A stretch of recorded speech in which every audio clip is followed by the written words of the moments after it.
My dear friends, it is interesting to see how Jesus explains the parable. And one thing intrigued me, that is, when Jesus explains the parable to the disciples, he speaks about different factors there. The master, the seeds, the harvesters, the weeds, everything. But in the explanation, there is not a single word about the servants who came to meet the master. I was really touched by some of the qualities of the servants. I would like to share with you a few of them, maybe 3 of them. Just to look at the parable, the master had sown good seeds, and all of a sudden somebody came and sowed bad seeds as well. And the servants came and said, "See, master, weeds are growing, let them remove them." But master says, "No, let's wait."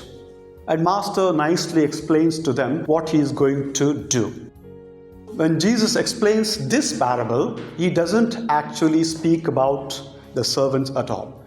So among the qualities of the servants, I would highlight 3 of them. The first one is, the servants were attentive and generous. We have these servants, they could have done what they were supposed to do and gone back home. But they observed not only good plants were growing, but there were also bad plants growing. Perhaps these servants were attentive and generous because they felt some kind of love towards the master. Otherwise, just for the salary, they could have done the minimum and gone away. They tried to do something more for the master.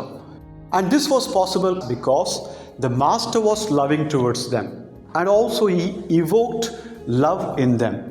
That's why they wanted to do something more than what they were required to do. They were attentive and generous, and the master was loving and he evoked love. The second one is, the servants were comfortable and confident to enter into dialogue with the master. See, the servants, after noticing, could really go and speak to the master. Sometimes master can be cruel and they can't approach them. But here they feel comfortable to go and meet the master. They feel confident that here is a master who listens. So that also speaks about the master. Master was a kind and listening man. We know in our relationships as well, sometimes we know something good can be done, but we don't speak to one another in our families, in our workplaces, because we are hesitant if I speak whether the person will accept or not. But here is an example where they go to speak because they feel the master is really kind and listening, and is able to listen to them and speak to them. The third quality is, the servants were listening and obeying. Of course, the servants noticed what was wrong there and they went and spoke.